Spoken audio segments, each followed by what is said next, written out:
I was recently asked by a dear friend of mine if my counselor training was everything that I thought it was. And my answer to him was actually no. What I've learned about the counseling profession, its purposes, its theoretical foundation, its goals, are far beyond what I ever could have imagined. And at the forefront of it all is the professional counselor identity, my identity. I have been taught that empathy creates a successful therapeutic relationship.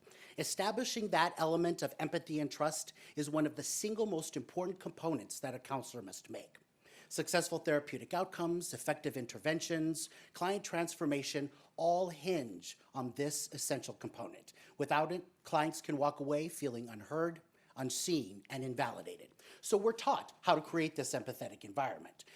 We use effective listening skills, multicultural competencies, how to select the right interventions and assessments, informed consent, and even the right way to decorate our offices. But creating this empathetic environment goes far beyond that because it all begins with the counselor identity. It begins with my counselor self-awareness. My attitudes, values, and beliefs all create a set of lenses in which I perceive the world through. I can't create and develop an empathetic relationship if I have a value or a belief that all blue people should eat only mangoes, and sitting across from me is a blue person who actually prefers apples. How can I identify the world through their eyes? How can I begin to understand their struggles, recognize how they've been marginalized or oppressed, or even discover their successes if I'm stuck on only mangoes?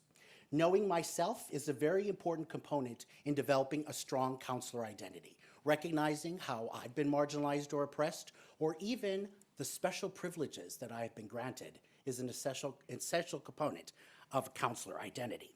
I'm reminded of my 4th class here in the CMHC online program, and I was very, very green to the whole counseling profession, even more so than I am now. And I remember it was diversity and multiculturalism. And in that class, we were studying a unit on racism, power, and privilege. And in there, we had to listen to a 2013 Google talk by Tim Wise, American anti-racism activist, who was speaking on power and privilege. And he mentioned in his talk that he has met no one person who has not been both a member of a dominant group and a subordinate group. And that stuck with me. I was like, privileged group? Well, what kind of privileged group am I a member of? Now I know what you're all thinking.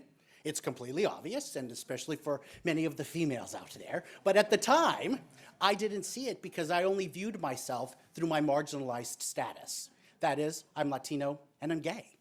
And so that really expanded my perceptions exponentially, because then I began to wonder, well, what kinds of things have I been granted automatically because I'm a male? What kinds of goals and dreams I could have because I was a guy? But more importantly, I began to think, what did my female counterparts, how would they be able to answer that same question? So how does my self-awareness enhance my professional identity? Well, we bring our humanness with us into the counseling relationship. So knowing who and where I come from, my life experiences, can free my mind and allow me to really open up to the experiences of my clients. I won't try and create an empathetic environment based upon what I think I know. I will base that upon their life experiences. Throughout my time in this program, my professional identity has been guided by, in my opinion, some of the best faculty in counselor education. And at every opportunity, regardless of this program's online format, my professors have consistently modeled for me and my fellow cohorts what it means to be a counselor.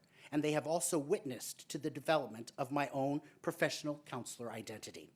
They acknowledge my struggles, celebrate my successes, and in a way, they are creating an empathetic environment, one in which I feel heard, seen, and validated.